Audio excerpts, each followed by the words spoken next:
Thank you very much to Penn for organising tonight's event. I'm a very proud, if currently unfinancial, member of Penn, and I really do appreciate their work, as I do like to think of myself as one of the leading abusers of freedom of expression in Australia at the moment. I'm from the ABC, so I want to say it's a great pleasure to be here, but I do have to be balanced, so I also have to say it's also not a great pleasure to be here as well. Make that clear. I also want to make clear that everything I'm about to say does not have the editorial approval of the ABC, and that anything you disagree with you should upwardly refer to anyone you can find around. I'm just afraid of getting anyone sacked these days. That's basically the way it goes. It's going to be a very fascinating night talking about risk. I'm personally taking a risk because our show airs at 9 o'clock on the ABC tonight and it's not finished yet. So... So I'm hoping that things will go smoothly and in accordance with the timetable this evening. Perhaps not so much a risk to schedule a literary event on the State of Origin night. I think we're probably all right, maybe because of the demographics, or maybe because New South Wales has already lost the series. I do have occasionally a sense of hesitation about essays. Everyone's on something these days. I was glad to hear that... that this event was not sponsored by the Melbourne University Press, because they put out those essays, and the last one that I read was called Barry Kosky on Ecstasy. And, I mean, the up's all right, but the down later on, unbelievable. Personally, I prefer Matthew Johns on Ecstasy. And the Sydney Institute also puts out one. It's called Jared Henderson on Mogadon. Actually, it's any Sydney Institute event, that one. But look, it is a great pleasure to be introducing Max Barry. Max, you would know, is the author of a number of satirical novels: Syrup in 1999, Company in 2006. He's currently writing one online, I'm told, daily. He's probably going to be twittering chapters while he speaks. But I thought I'd just convey a personal anecdote, which for me is the best way I can introduce Max. I was going on holidays a couple of years ago, and I saw the title of Max's book in a bookshop just as I was heading off. I was attracted by the title, read the cover, and read the book cover to cover on the first couple of days of the holiday, and thought it was fantastic. And have plagiarised several passages from that book on national television in the last couple of years. So that's about the highest praise we can give. It's going to be a fascinating evening to hear Max's thoughts on risk, and I'd invite you now to welcome him warmly to the stage.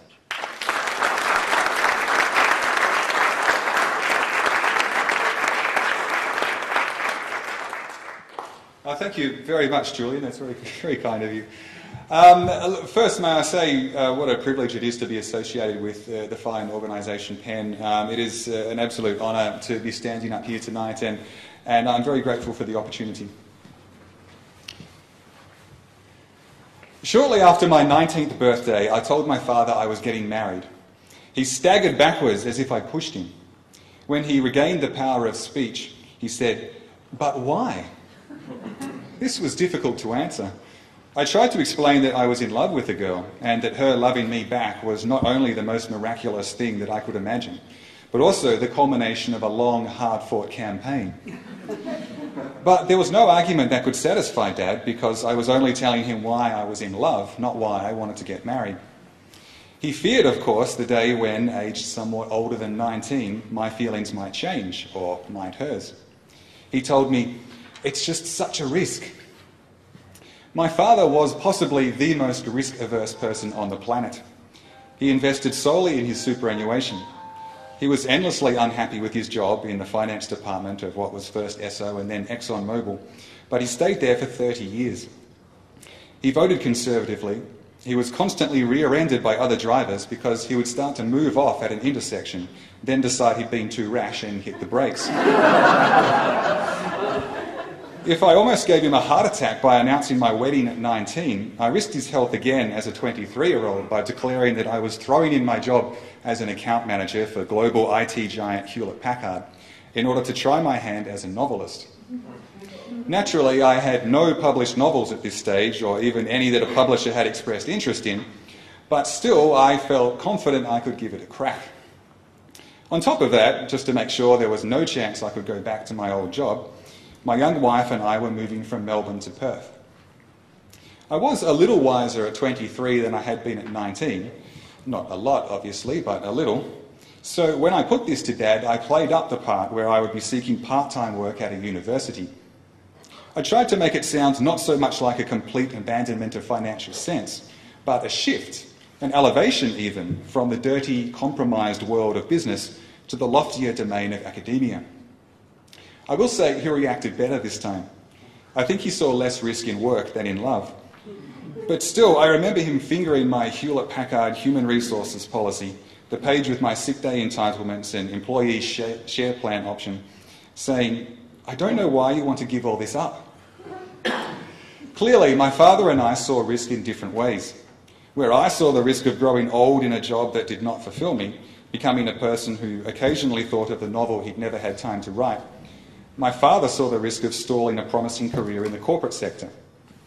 Where I saw the certainty of despair should I not marry this girl I loved, he saw the risk of misery if I did.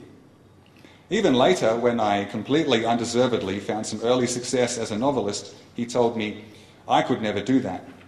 He admired my courage, but for him in my place, the risk equation would not have added up. In 2004, 2 days before his 60th birthday, Dad climbed the balcony rail of his high-rise apartment in Melbourne's Docklands and jumped. He was found by a security guard. An ambulance took him to Royal Melbourne Hospital, but he did not regain consciousness and was certified dead there. Somehow, through a process I could not at the time begin to comprehend, my father had looked ahead to the future and decided that he could not risk living it. There are types of risk we all understand. If I cross a busy road, I might be struck and killed. If I invest in shares, I might lose my money.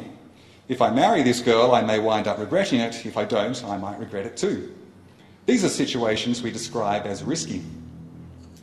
Then there are situations that don't seem risky until someone points it out to us. You might not consider going to the ballot box to be risky, but according to the political ads from all major parties, it's fraught with danger. Don't risk Labor, the Liberals told us at the last federal election. The national slogan was don't risk Rudd. Not don't vote Labor, don't risk Labor. The election before that, the coalition message was don't risk Latham. No sooner were Labor in power than they were telling us we couldn't risk the coalition. Liberals, don't risk it, advised a TV ad from ALP Canberra in the lead-up to the 2008 ACT Legislative Assembly election. And the same message screamed from a sticker placed across the masthead of the Canberra Times. The National Party campaign in 2007, though, went to remarkable lengths to portray voting as a risk. In a TV spot, a man encounters a casino labelled polling place. Before him is a craps table offering a game called Risk It. On November the 24th, says the voiceover, you can take a risk by voting for something completely different. But as you roll the dice, remember what's at stake. The man rolls and wins such things as halved inflation, real wages up 20%, and industrial disputes down 66%. Then he digs a finger in his ear and eats the wax. If you can afford to risk 10 years of your achievements, says the voiceover, roll the dice. The man rolls again, but one die changes to a picture of Kevin Rudd's face against the background loser. The voiceover asks, why risk it when you don't have to? And up comes the final graphic, a question mark and the advice, don't gamble on Rudd. The background audio is a slot machine arm being pulled. It's hard to imagine any piece of theatre that could try harder to portray voting as a risk. There have been more startling examples of fear-based political advertising, none more notable than the jaw-dropping 1964 US TV ad Daisy, which demonstrated that a vote for Lyndon B. Johnson's opponent in the presidential election was a vote for dropping nuclear bombs on 8-year-old girls. But the Nationals' effort is distinctive for its absence of anything in particular to worry about. Its message is not so much don't risk rising inflation as don't risk. As if, to paraphrase Franklin D. Roosevelt, we have nothing to fear but risk itself. This makes sense only if we have alternatives that are not risky. But is there not risk even in re-electing the devil you know? As they say in the financial services industry, a place never more familiar with risk than it is in 2009, past performance is no guarantee of future results. And unless you consider your current government perfect in all respects, then in not electing a new one, you must risk the opportunity for something better. But it is a compelling idea that things can be made risk-free. It appeals to our desire to eradicate uncertainty, to protect ourselves and those we love, to make the world safe. It is, unfortunately, a fallacy. There is risk in everything we do, even if we do nothing. And the fallacy is a treacherous one, for once we believe that risk-free is possible, we damage our ability to distinguish between small risks and large ones. We can begin to see all risks, no matter how small, as unacceptable, and that is a very dangerous thing indeed. At the railway crossing near my house, there is a boom gate, a separate pedestrian crossing that automatically locks when trains approach, flashing lights, a clanging alarm, and for a while in 2007, a gigantic billboard emblazoned with "Don't Risk It," part of a $500,000 government campaign to raise awareness of the dangers of level crossings. As each train draws within about 400 metres of the crossing, it issues a loud blast from its horn in order to alert those people who have failed to heed the boom gate, the automatically locking pedestrian gate, the lights, the alarm, and in 2007, the billboard. In days gone by, each of these things on its own would have been considered ample warning that stepping onto train tracks can be dangerous. In the small country town where I grew up, I made my way across train tracks far from any official crossing every day after school, and I don't recall ever needing any more warning than the tracks themselves. The profusion of safety measures at my local crossing suggests a near pathological relationship with risk. The belief that 300-tonne trains moving at 80 kilometres per hour through urban environments can be made completely safe if only we add a few more bells and lights. Today, the Australian child mortality rate is 6 per 1,000 children. Each one represents an unimaginable tragedy, but the rate is 3.6% lower than it was 5 years before, 5.8% lower than it was 5 years before that, and 11.9% lower than it was 5 years earlier again. Against this, we have never been more obsessed with keeping our children safe. A 2006 study found that after many schools have banned running, the playing of informal games, or unsupervised access to sporting equipment, the most common lunch break activity for Australian Year 7 students is sitting and talking. If our numbers have followed the British trend, then less than 1 in 10 Australian children make their own way to school today, compared to 8 in 10 2 decades ago. And if we are beginning to reverse this trend, it's not because we are conquering our fear of risk. On the contrary, it's because of the emergence of a new danger from which our children require protection, the obesity epidemic. It seems that as our world grows safer, the risks that remain become more stark. Take a 2003 survey which found that Australians overwhelmingly believed that crime rates were rising. Older Australians in particular believed they were rising dramatically. But Australian crime rates in almost every category have been dropping steadily, and in the 5 years prior to the study, crime victimisation rates fell around 20%. This increasing intolerance for risk has already led us down some dark paths. In 2002, US President George W. Bush argued for the invasion of Iraq, despite the absence of any compelling evidence that that nation had weapons of mass destruction, because there was a risk that it might. We cannot wait for the final proof, the smoking gun, that could come in the form of a mushroom cloud. Not even the war's most aggressive proponents claim Saddam Hussein actually possessed the means to drop a nuclear bomb on an American city. But there were claims, false as it turned out, but still credible at the time, that Iraq had attempted to acquire yellowcake uranium from Niger. Yellowcake uranium could, if Iraq had a lot of money, scientists, time and expensive equipment, be separated, purified and used as a warhead in a long-range missile, if Iraq had any long-range missiles. Therefore, no one could deny that there was a risk. A tiny, extraordinarily convoluted risk perhaps, but a risk nevertheless. The danger of Iraq's non-existent nuclear arsenal felt compelling because it had several risk properties that humans tend to exaggerate. Its likelihood was unknown, it would affect a great number of people, it was beyond the ability of you as an individual to control, and it was completely outside normal experience, yet, thanks to Hollywood and videotape, easy to imagine. Take by way of comparison the risk of stepping into a car. This is a lot safer today than it once was, but is still more likely to kill you than anything else except heart disease, cancer and stroke. That, however, is a known risk. you were not going to be surprised to discover that in fact 50% of all car trips end in death, that cars were in fact far more dangerous than you knew. Furthermore, while a crash may have dreadful consequences, its scope is relatively small. It will not affect dozens or thousands of people, so it doesn't have the same capacity to grip the mind as, say, a plane crash. Also, you have ridden in cars for as long as you can remember, so it's part of your normal life. And, most importantly, at the wheel of a car, you are, or feel you are, in control. Control is key. If you have a mother, as I do, who grips the sides of her seat when you navigate a T intersection, who closes her eyes around corners and gasps during merging, try not to take it as a comment on your ability. It may be, rather, that risks seem larger when you can't do anything about them.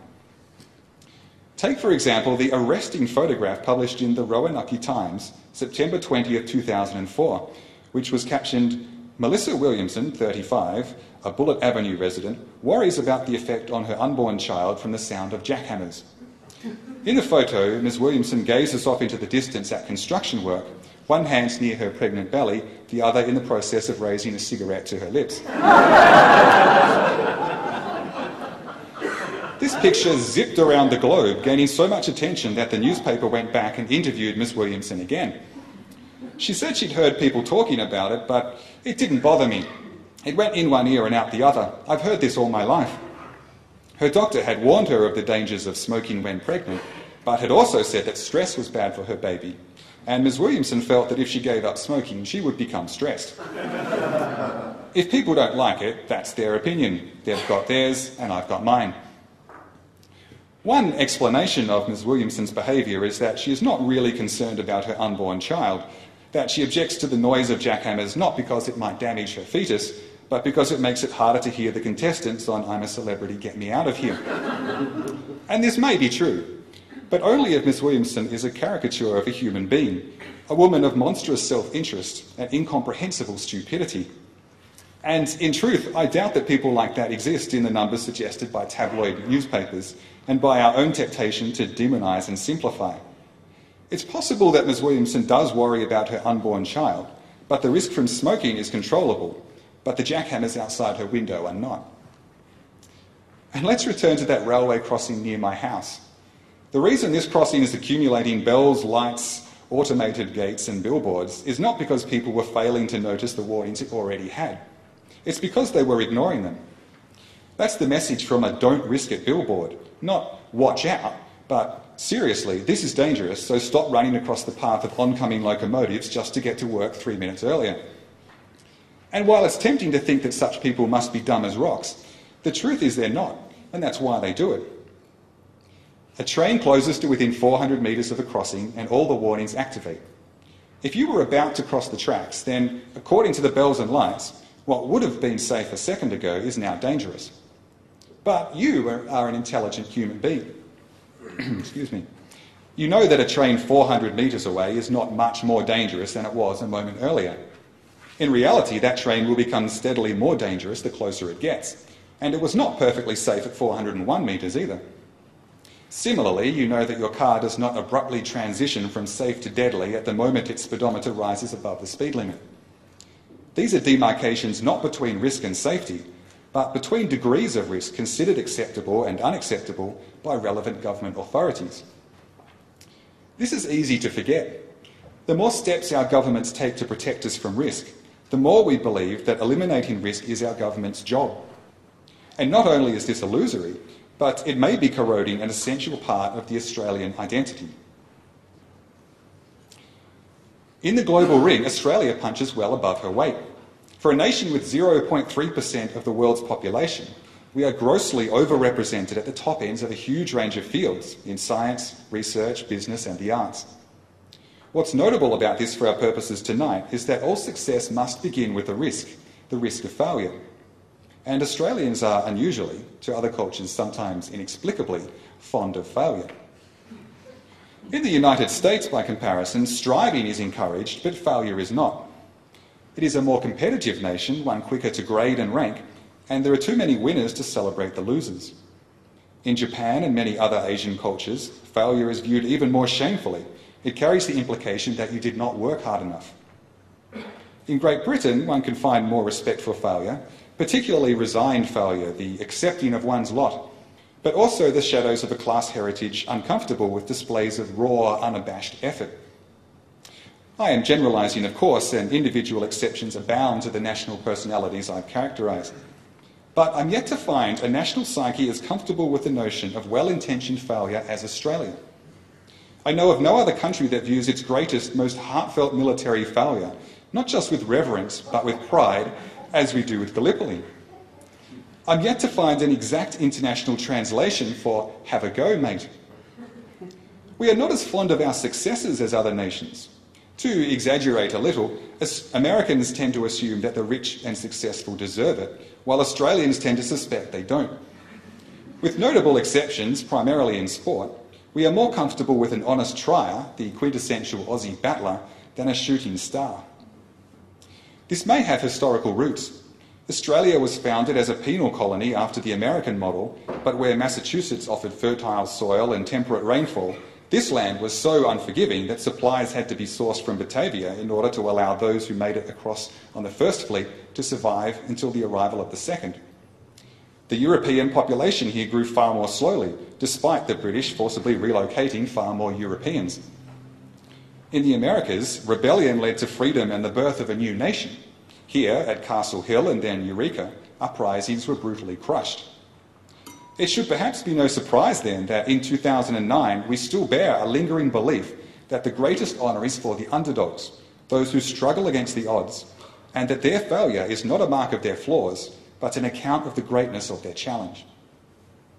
And perhaps too this is why sport is the exception to the rule, why we distance ourselves from Rupert Murdoch and Russell Crowe but cling to Don Bradman and Steve Waugh. In sport, an athlete's success is largely dependent upon how hard she is prepared to work to make the most of her natural talents. The playing field is generally level, the environment neutral.